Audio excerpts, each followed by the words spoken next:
నమస్తే రమగారు. నమస్తే జయ. రమగారు, భక్తుల కథలు చెప్పుకుందాం. ఈసారి రాజు భక్తుడు, భక్తుడు రాజు. ఓహో, రాజభక్తుడు, రాజభక్తుడి కథ చెప్పుకుందాం. పూర్వం అట ఒరిస్సాలో ఓఢ్ర దేశం అని రాస్తారు. సాత్వికుడు అని ఒక రాజుగారు ఉండేవారు భువనేశ్వర్కి.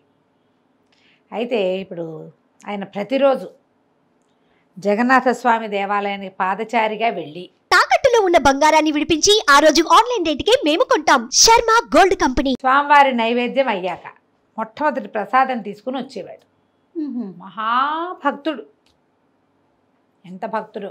మంత్రి, సేనాధిపతి, దండనాయకుడు, అంగరక్షకులతో పాటు అందరూ నడిచి రావాల్సిందే. ఓకే. అందరినీ నడిపించి తీసుకొచ్చి ప్రసాదం పుచ్చుకునేవాడు. మహానివేదన అయ్యేదాకా నిలబడేవాడు. అంత భక్తుడు అనమాట. అయితే ఒక్కసారి ఏమైందట, ఈయన మహానివేదన సమయానికి వచ్చేసరికల్లా వాళ్ళ అలంకారానికి కొంచెం ఆలస్యమైతే వాళ్ళు ఏమన్నారు, స్వామి నివేదన చేసేటప్పుడు భక్తులందరూ నుంచోకూడదు, అక్కడ కట్నే వేస్తారు కదా, తలుపు బయట ఉండాలి. ఎంతసేపు నుంచుంటారు, మండపంలో కూర్చోండి అని చెప్పారు. మండపంలో ఈయన మండపం వైపుకి వెళ్ళాడు. ఆ మండపంలో ఇట్లా యాత్రికులు ఎవరో వచ్చిన వాళ్ళు, అంటే మన చూడ్డానికి, గుడి చూడ్డానికి వస్తారు, సాయంకాలం దాకా ఉండటము, లేదా పొద్దున్నే దర్శనం అయ్యాక ఎండ తగ్గేదాకా వెళ్తారు, సాయంత్రం ఎప్పుడో బండి, లేదా ఆ ఊళ్ళోనే ఉండటానికి వచ్చిన వాళ్ళు, పాతకాల భక్తులు అంతే కదా, ఏ ఊరు ఉండిపోయేవాళ్ళు. మండపంలో నలుగురు ఇది ఆడుతున్నారు, దాడి లాంటిది, అది ఏమంటారు అదే ఇట్లా వేస్తారు కదా, బాచికలు ఆడుతున్నారు, వేసుకుని ఆడుతున్నారు. ఈ అర్చకులు బాబు అవతలకెళ్ళి అని కేకలేశారు. కేకలేస్తే ఈయన అన్నాడు, ఎందుకు అవతలకెళ్ళటం, కాసేపు కూర్చుంటే మనకు తలుపులు తెరుస్తారు, మనం ప్రసాదం తీసుకుని పోతాం, వాళ్ళు ఆట పాడు చేయటం ఎందుకు, ఎప్పటి నుంచో ఆడుకుంటున్నారు, ఆడుకొనివ్వండి. రాజు మంత్రి ఇటు తిరిగి నుంచి ఏదో మాట్లాడుకుంటున్నారు. హే నేను గెలిచానని ఒకడు వినపడి వెనక్కి తిరిగి చూసేసరికల్లా అందులో ఒకడు పండిపోయాడు. మిగిలిన వాళ్ళు ఆడుతున్నారు. ఒకసారి ఎవరైనా ఆడుతుంటే మన దృష్టి దాని మీదకి వెళ్ళిందనుకో, తర్వాత ఏం పడుతుందో చూస్తాం. ఇక ఆడుతుంటే ఆట మీదకి దృష్టి ఈయన ఒక్కడికే కాదు, మిగిలిన నలుగురికి పట్టింది. అక్కడి నుంచి మీరు కూడా ఒక పదం వేస్తారండి అని వాళ్ళు ఎవరో అడిగారు. ఇంకా సమయం ఉంది. ఈయన కూర్చుని వేశాడు. వేస్తే 4 అనగా 4 పడింది. హే మంత్రి చూసావా ఎంత బాగా పడితో అన్నాడు. 6 అన్నారు, 6 పడింది. ఇంకేముంది, నువ్వు కూడా కూర్చొని మంత్రిని పిలిచాడు. మంత్రి గారు కూడా కూర్చున్నాడు. ఆల్రెడీ ఆడుతున్న వాళ్ళు నలుగురిలో ఒకడు పడిపోయాడు, 3 ఉన్నారా, ఆ 3 ప్లేస్లో మంత్రి, దండనాయకుడు, అంగరక్షకుడు పెద్ద కూర్చున్నారు, రాజుగారు కూడా కూర్చున్నారు. ఇక ఆడేస్తున్నారు జోరుగా. అలాంటి ఆటలు మొదలు పెడితే ఇక వదలదు. అవును, ఏక్ బార్ లత్ లగ్గయితో అంటుంటారు హిందీ సినిమాల్లో డైలాగ్. ఒక్కసారి గనక అలాంటి అడిక్షన్ ఏర్పడిందా, వ్యసనం దాన్నే అంటారు. ఇక ఆట ముమ్మరంగా సాగిపోతాం. ఘంటానాదం వినపడింది.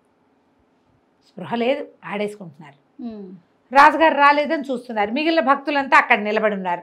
మొదట రాజుగారు పొద్దున వస్తే ఆయనకి ప్రసాదం ఇచ్చి మిగిలిన వాళ్ళకి ఇచ్చే అలవాటు వాళ్ళకి. చూస్తే రాజుగారు రాడు. భక్తులంతా వేచుంటారు. అప్పటి నుంచి నుంచున్నాం కదండి, రాజుగారిని పిలవండి అంటే ఆయన ఏం పిలుస్తారు, ఆయన ఆటలో ముమ్మరంగా ఉన్నాడు. ప్రసాదం అక్కడికే పుచ్చుకొచ్చారు. మండపంలోకి ప్రసాద పళ్ళెం వచ్చింది.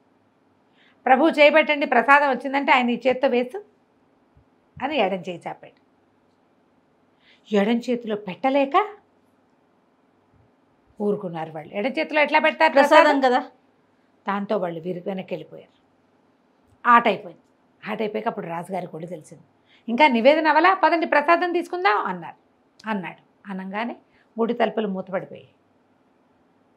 అనేసరికల్లా మంత్రి అన్నాడు, అది కాదు ప్రభు, ఇందాకే అయిపోయింది, మనం ఆటలో ముమ్మరంగా ఉన్నాము, మరి అంగరక్షకులంతా తీసుకున్నారు, మరి మీకు ప్రసాదం పట్టుకొచ్చారు, మీరేమో ఎడం చేయబట్టేసరికల్లా పండాగారికి ఎడం చేతిలో పెట్టబుద్ధి కాలేదు అనేసరికి చాలా బాధ వేసేసింది. ఏమిటి ఈ ఆటలో పడి జగన్నాథ ప్రసాదం వదిలేశాను నేను,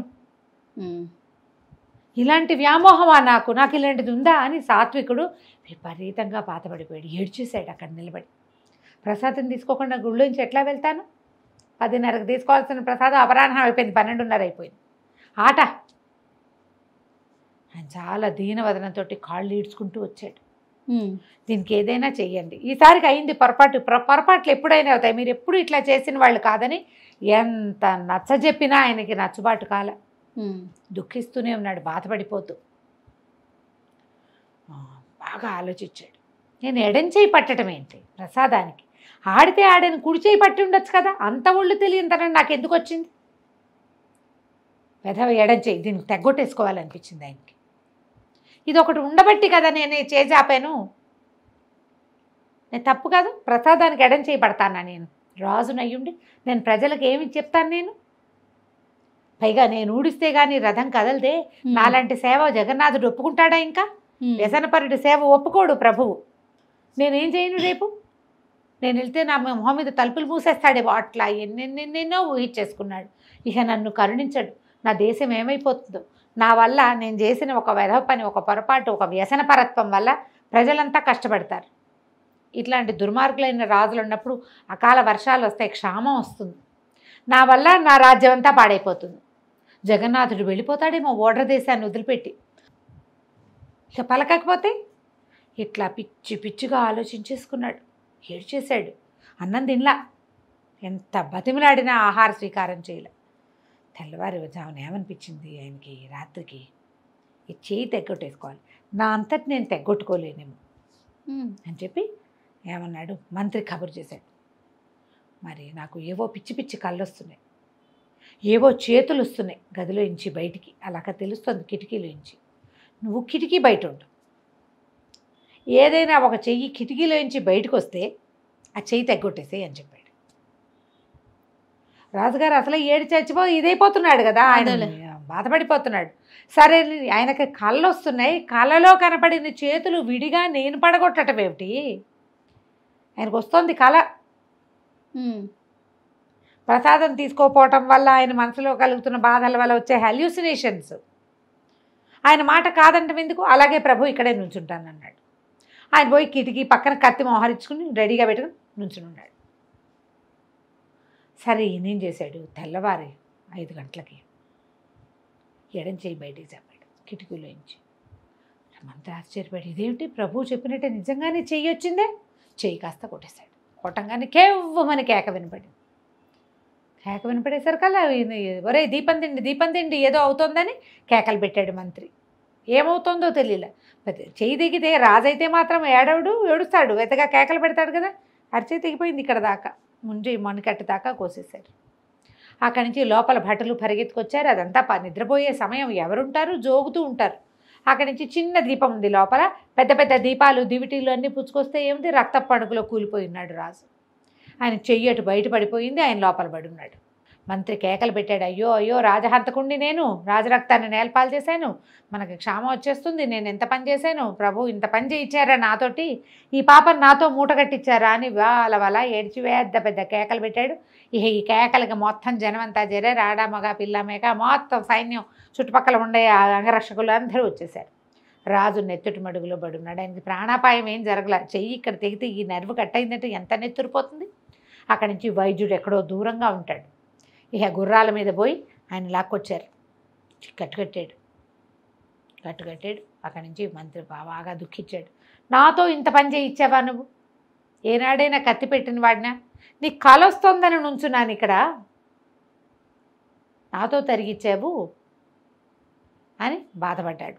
ఆయన మా రాజుగారి లెక్క ఏం చెప్తాడంటే, నేను క్షత్రియుడిని, నువ్వు బ్రాహ్మడివి, క్షత్రియుడు చేయవలసిన క్రియలన్నీ బ్రాహ్మడితోటి చేయించవచ్చు.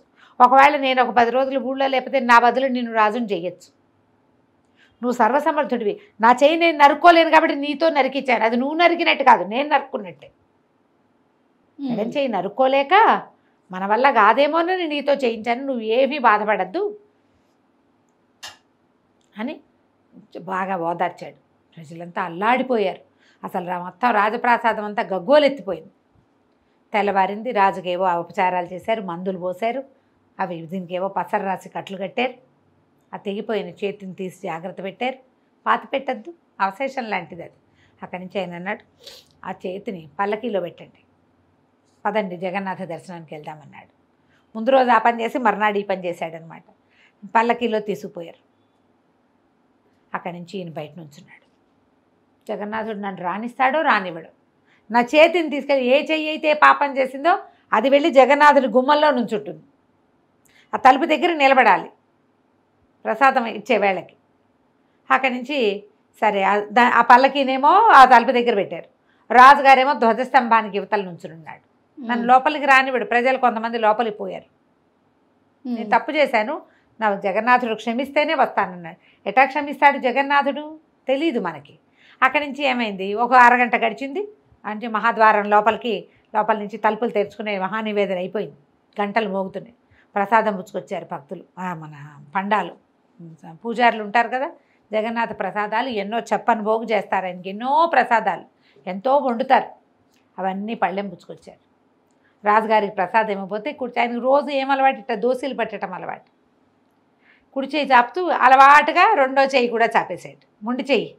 ప్రజలంతా అక్కడ నిలబడి అయ్యో అయ్యో అయ్యో అని దుఃఖించారు. ఎంతమంది వలవల ఏడ్చిన వాళ్ళు, కొంతమంది హాహాకారాలు చేసిన వాళ్ళు, కొంతమంది అలవాటుగా చేయి పెడుతున్నాడు. ఇట్లా ప్రజలు చూస్తూ ఉండగానే ఈ ముండి చేతుల నుంచి చేయి ములుచుకొచ్చేసి దోశలు వచ్చేసింది రాజుకి. అబ్బబ్బబ్బబ్బా, చేయి మొలిచేసింది.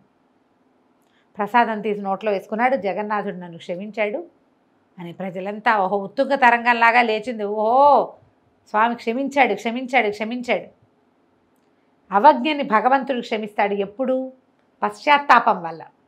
ఎస్, అది మళ్ళీ చేయడు వీడు జన్మలో అని భగవంతుడిని నువ్వు నమ్మించేంత భక్తి నీ దగ్గర ఉన్నప్పుడు. అక్కడి నుంచి మంత్రికి ఏమనిపించింది, అక్కడ చెయ్యి లేదు, పల్లకి బయటికి తీసుకురండి రా, చెయ్యి మొలిచింది కదా ఆ చెయ్యే వచ్చింది అనుకున్నారు వాళ్ళు. పల్లకి మోసుకురండి అంటే పల్లకి మోసుకొచ్చారు. ఆ పల్లకీలో ఊరికే తెరలు ఒత్తిగించి చూస్తే అక్కడ ఒక ఆకుపచ్చడిది ఇంత చెట్టు ఉందట. ఎంత గుమగుమలాడుతోందో అది బయటికి తీశారు. అది ఇట్లా ముట్టుకుంటే చేతులకి వాసన ఇంటేస్తుంది. ఎంత వాసనో! అదే మనం వాడుకునే దవనమట. మరువన్ దవనం వాడతామా? దవనపు చెట్టు. బా, అప్పటి నుంచి జగన్నాథుడి నిత్యోత్సవాల్లో ఎప్పుడూ ఆ దవనాన్ని వాడతారు. అక్కడ దండల్లో మరువం వెయ్యరు, దవనం వేస్తారా? దవనమే వేస్తారు. ఆ దవనము సాత్విక మహారాజు యొక్క ఎడమ చేయట.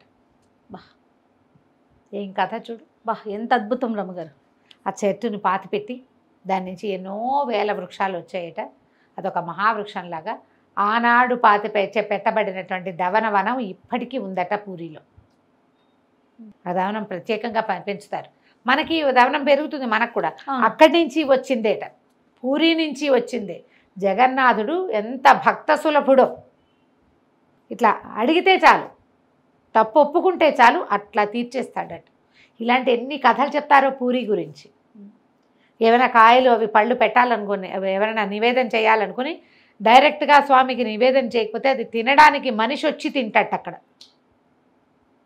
ఎవరో ఒకళ్ళు వచ్చి వీళ్ళు నివేదన చేయదలుచుకున్న వస్తువుని వినిమయం చేస్తారు. మిగిలిన అన్ని చోట్ల కంటే ఈ పూరిలో కథలు చాలా విశేషంగా కనపడతాయి. వీళ్ళు వెంబడి మరికొన్ని కథలు కూడా చెప్పుకుందాం. వెతుక్కోవాలి వాటి కోసం, కొంచెం ఒక్కసారి చెప్పుకో. ఏ మాత్రం అవకాశం ఉన్నా చూడండి అమ్మగారు. మహాద్భుతంగా ఉంది. ఎంత బాగుంది చూడు కథ. చాలా చాలా బాగుంది. కథ కంచికి మనం ఇంటికి. నమస్తే.